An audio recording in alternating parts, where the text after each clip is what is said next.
یہ جو تیسرا اعلیٰ ترین موڈ ہے کہ اللہ تعالیٰ اس کے دل کے اوپر کوئی بات القاء کرے جی ڈائریکٹلی. اچھا اب چونکہ اس کی کوئی مثال بیان نہیں کی جا سکتی تو میں اس کو ایکسپلین تو نہیں کر سکتا. لیس کمثلہ شیء, اللہ کی مثل کوئی شے نہیں. الہام بھی تو ہے نا, جس طرح موسیٰ کی ماں پہ ہم نے الہام کیا. جی وہ تو بہت چھوٹا لیول ہے نا جی.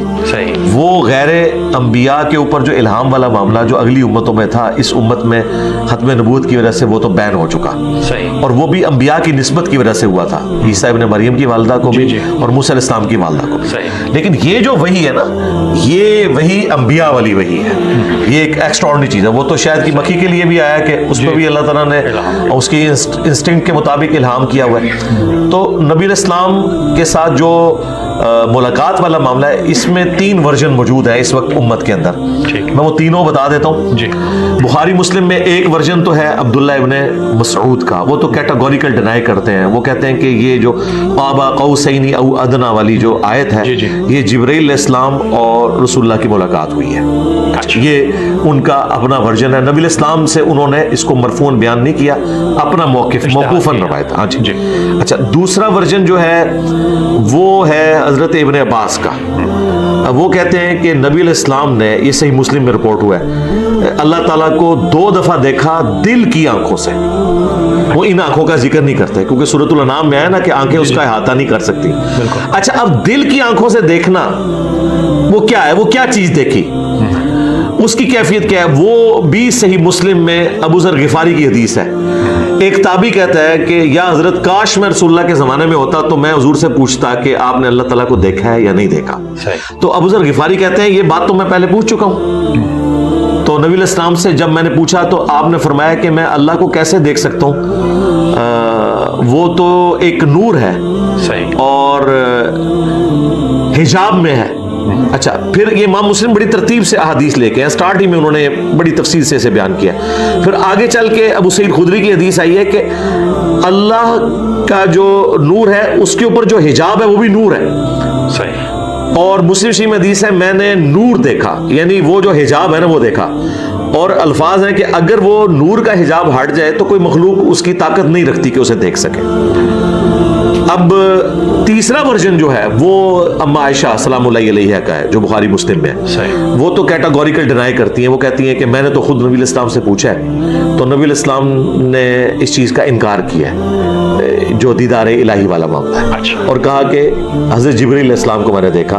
اور اما عائشہ کہتی ہیں کہ اس شخص نے اللہ پر جھوٹ باندھا جو یہ کہے کہ نبی علیہ السلام نے اللہ کو دیکھا. تم قرآن نہیں پڑھتے, سورۃ الانعام میں آیا کہ آنکھیں اس کا احاطہ نہیں کر سکتی, وہ آنکھوں کا احاطہ کر لیتا ہے. اچھا ان ساری چیزوں کو جمع کر کے جو آپٹیمل ورژن ملتا ہے وہ یہ ہے کہ نبی علیہ السلام کا اللہ تعالیٰ کو سر کی آنکھوں سے دیکھنا یہ تو ثابت نہیں ہے. جی. اچھا اب دل کی آنکھوں سے مراد کیا خواب کی کیفیت ہے یا کوئی اور کیفیت ہے؟ تو جامع ترمذی میں ملتا ہے کہ میں نے اپنے رب کو خواب میں احسن صورت میں دیکھا. اور پھر نبی علیہ السلام نے باقاعدہ ایک دعا کی جو رپورٹ ہوئی ہے, اللہم انی اسألک فعل الخیرات و ترک المنکرات. یہ لمبی دعا ہے, یہ مسند احمد میں بھی رپورٹ ہوئی ہے. امام ترمذی نے اس حدیث کو صحیح کہا ہے اور ساتھ انہوں نے لکھا ہے کہ میں نے امام بخاری سے پوچھا تو انہوں نے بھی اس حدیث کو صحیح کہا. تو خواب میں دیکھنے کے اوپر تو یعنی اتفاق ہے, دل کی آنکھیں کہہ لیں خواب کہہ لیں. اب جو آخری چیز ہے نا وہ ہمارے استاد مولانا اسحاق صاحب نے بڑی اچھی بات کی تھی. انہوں نے کہا کہ اگر شب معراج نبی علیہ السلام نے اللہ تعالیٰ کو دیکھا ہوتا تو پھر نبی علیہ السلام کے لیے اب جنت میں کوئی اٹریکشن باقی نہیں ہے کیونکہ کائنات کی الٹیمیٹ حقیقت انہوں نے دیکھ لی ہے. صحیح. تو یہ انہوں نے اجتہاد کیا اور یہ بڑا فٹ ان بیٹھتا ہے. انہوں نے کہا کہ نبی علیہ السلام کے لیے قیامت کے دن جنت بھی آپ نے دیکھ لی, سب کچھ دیکھ لیا. جی. نبی علیہ السلام کے لیے قیامت کے دن کیا تحفہ ہے؟ وہ اللہ کا دیدار ہے. اس میں اہل سنت اور اہل تشیع کا اختلاف پایا جاتا ہے. ایک طرف اہل تشیع یہ بھی بات کرتے ہیں کہ مولا علی علیہ السلام اس وقت تک سجدے سے سر نہیں اٹھاتے تھے جب تک اللہ کو دیکھ نہ لے. دوسری طرف وہ کہتے ہیں کہ اللہ کو دیکھا نہیں جا سکتا. ہم کہتے ہیں ایک بات ہمیں بتائیں نا کہ کیا ہے, تو وہ کہتے ہیں آنکھیں نہیں, وہ دل کی آنکھوں سے دیکھتے تھے. میں کہتا ہوں نہیں, دل کی آنکھیں ہوں, سر کی آنکھیں ہوں, کیا دل کی آنکھیں اللہ کا احاطہ کر سکتی ہیں؟ وہ بھی نہیں کر سکتی. لیکن اللہ تعالیٰ اپنی شان کے لائق جسے چاہے گا دیدار عطا کرے گا. صحیح. میں اہل سنت کے موقف کے ساتھ ایگری کرتا ہوں. قرآن پاک کی جو آیات ہیں اسے سپورٹیو ہیں کہ جو کفار ہیں وہ اپنے رب سے قیامت کے دن اوٹ میں کر دیے جائیں گے. تو اس کا جو الٹیمیٹ نتیجہ یہ ہے کہ اہل ایمان کو زیارت کروائی جائے گی. بخاری مسلم میں تو کئی احادیث ہیں. نبی الاسلام نے باقاعدہ مثال دی کہ یہ 14ویں رات کے چاند کو تم دیکھ رہے ہو کتنا واضح ہوتا ہے, اس طرح تم اپنے رب کو جنت میں دیکھو گے. اچھا, اب کیا اللہ تبارک و تعالی جو اپنی ذات میں جو ہے اسی اعتبار سے وہ تو مخلوق احاطہ نہیں کر سکتی, لیکن وہ اپنی تجلی کسی طریقے سے اپنی مخلوق کو دکھانا چاہے, جس طرح موسیٰ علیہ السلام, جی موسیٰ علیہ السلام کے لیے بھی ہوئی ہے, اگرچہ وہ انڈائریکٹ ہوئی تھی, وہ بے ہوش ہو گئے تھے, جی جی, لیکن انشاءاللہ موسیٰ علیہ السلام کو سلام ہے ہماری طرف سے. ایک تو انہوں نے ہماری نمازیں کام کرائیں, دوسرا ان کے لیے بشارت یہ کہ ہمارے نبی نے ہمیں جو خبر دی ہے انشاءاللہ تعالیٰ آپ کی یہ دیدار کی تمنا جو ہے نا جنت میں اللہ تعالیٰ پوری. مولا علی کا آپ نے ذکر کیا, مجھے ایک روایت ذہن میں آ گئی, اکثر ہم نے سنا ہے علماء سے کہ کسی نے پوچھا کہ کیا آپ جس کی عبادت کرتے ہیں اس کو دیکھا؟ انہوں نے کہا میں بن دیکھے کسی کی عبادت نہیں کرتا. تو کہا کہ کیسا پایا؟ تو انہوں نے کہا کہ میں نے اپنی سر والی آنکھوں سے نہیں بلکہ دل کی آنکھ سے دیکھا.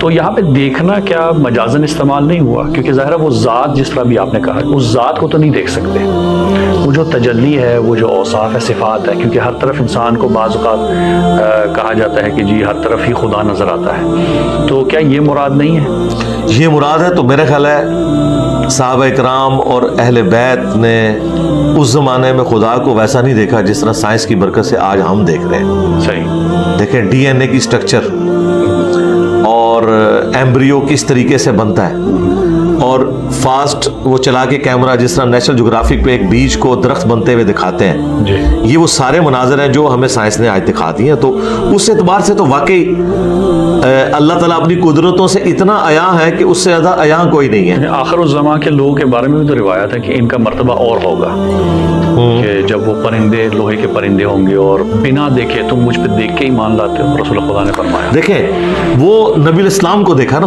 جی جی, اللہ تعالیٰ کے حوالے سے تو قرآن میں واضح ہے ان الذین یخشون ربهم بالغیب لہم مغفرۃ و اجر کبیر, جو بن دیکھے اپنے رب سے ڈرتے ہیں ان کے لیے مغفرت اور اجر عظیم ہے. اور سورۃ البقرہ کا آغاز بھی ہے کہ بن دیکھے. جی جی, یہ ہمارا امتحان ہے. اللہ تعالیٰ نے اپنے آپ کو پردوں میں رکھ کر صحیح اپنی قدرتوں سے اپنے آپ کو اتنا عیاں کیا ہے کہ اگر کوئی پہنچنا چاہے تو پہنچ سکتا ہے, لیکن اللہ تعالیٰ نے یہ فزیکل فنومین آف نیچر کو اس طریقے سے یعنی اسٹیبلش کیا ہے کہ جو لوگ نہیں پہنچنا چاہتے ہیں ان کو کبھی گمان بھی نہیں ہوتا کہ اللہ تعالیٰ کی ہستی ہے. یہ جیسے ہم دیکھ لیں کروکوڈائل کے اوپر 40 سال لگا رہے ہیں, نیشنل جغرافک میں بیٹھے ہوئے ہیں, کروکوڈائل کے اوپر 40 سال لگا دیے ہیں, اس کے بنانے والے کی طرف متوجہ نہیں.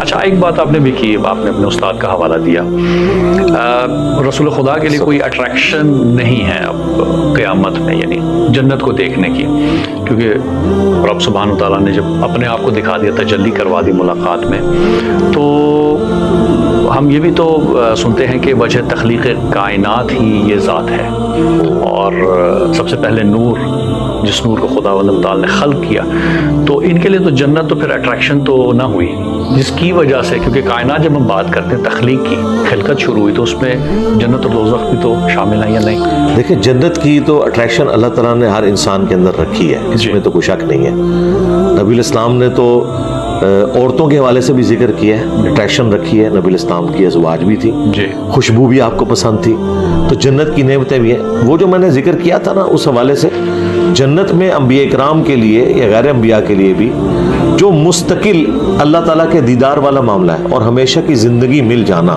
جی, جس میں آپ اپنی مرضی کی زندگی گزار سکتے ہیں.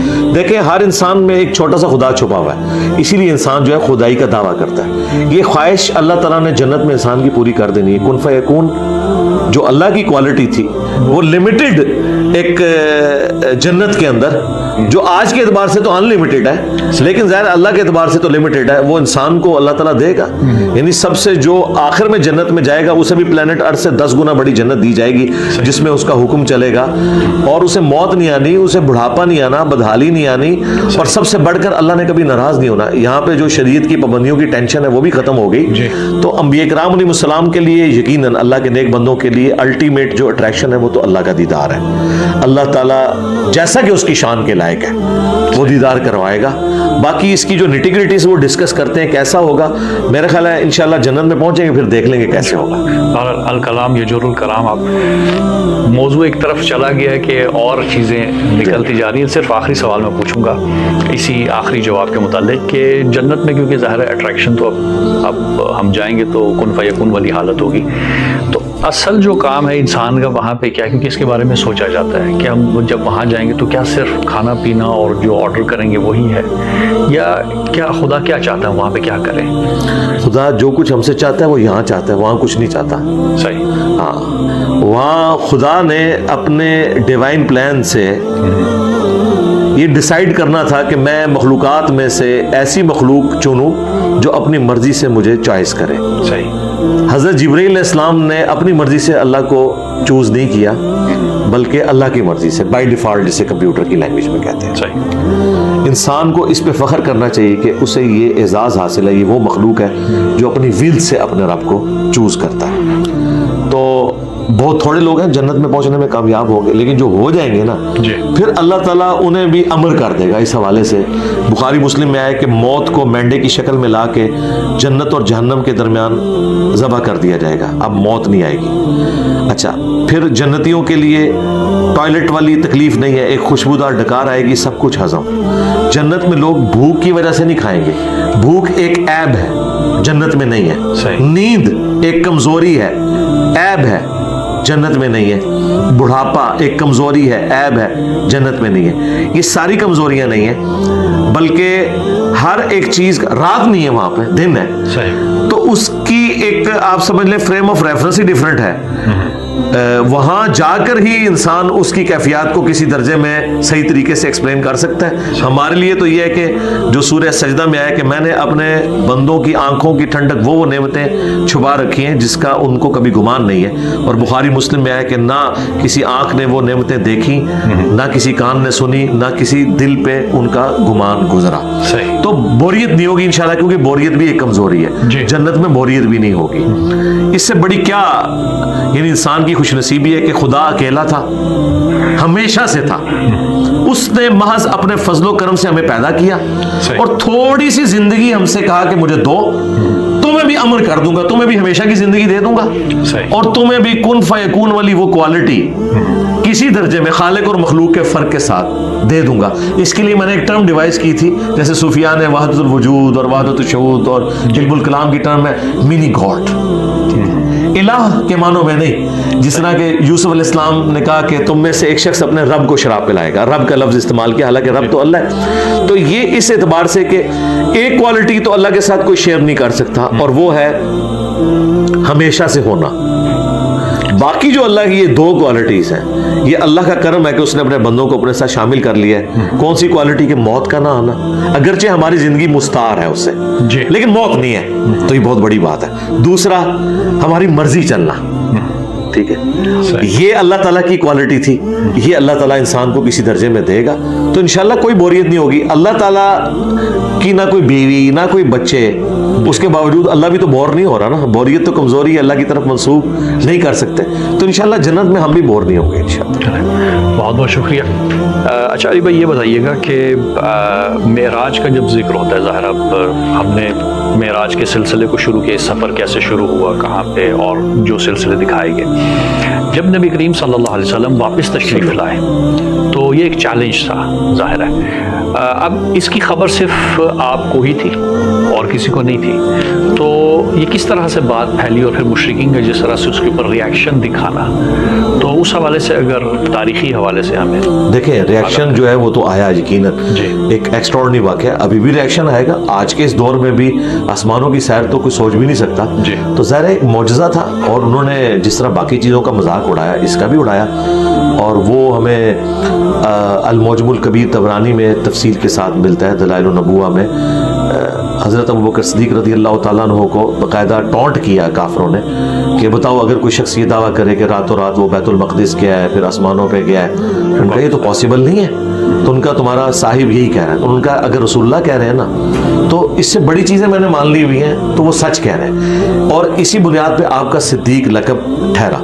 اچھا اب اس سے اگلا ورژن بھی آیا ہے جو بخاری مسلم میں آیا کہ پھر کافروں نے کہا اچھا اگر آپ واقعی گئے ہیں نا تو ہم آپ سے کچھ کوشچنز کریں گے، آپ ریبٹل کریں ان کو. صحیح. بتائیں بیت المقدس کے دروازے کتنے ہیں، کتنی سیڑھیاں آپ چڑھے تھے، کلر کیا تھا دیواروں کا. آپ مجھے بتائیں، مجھے 2 سال ہو گئے اس اکیڈمی کی سیڑھیاں چڑھتے ہوئے، میں نے کبھی گن کے تو نہیں چڑھا.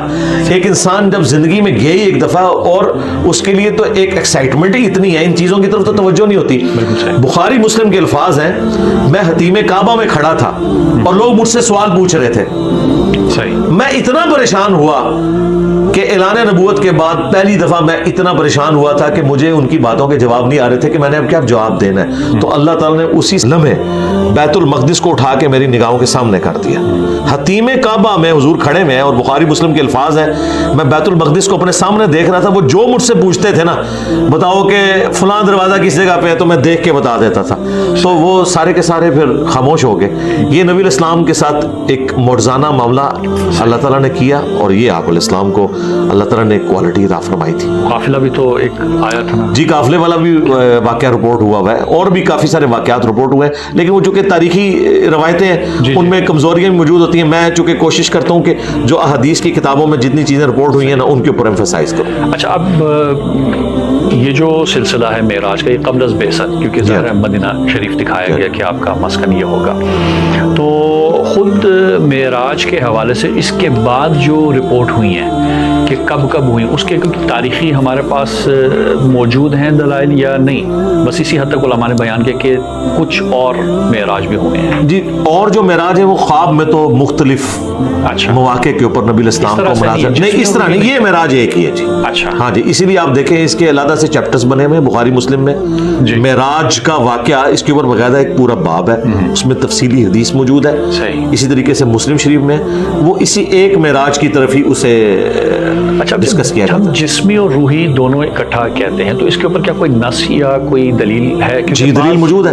بعض نے اکتفا کیا بعض روایت میں کہ صرف خواب کے عالم میں، بعض نے صرف روحانی معراج کی بات کی. تو یہ جسمی اور روحی جب ہم اکٹھا کرتے ہیں تو اس کے بارے میں دیکھیں، یہ کچھ دور کی کتابوں میں حضرت عائشہ اور حضرت معاویہ کا قول ملتا ہے، لیکن اصول محدثین پہ وہ ثابت نہیں ہے کہ یہ معراج خواب میں ہوئی تھی.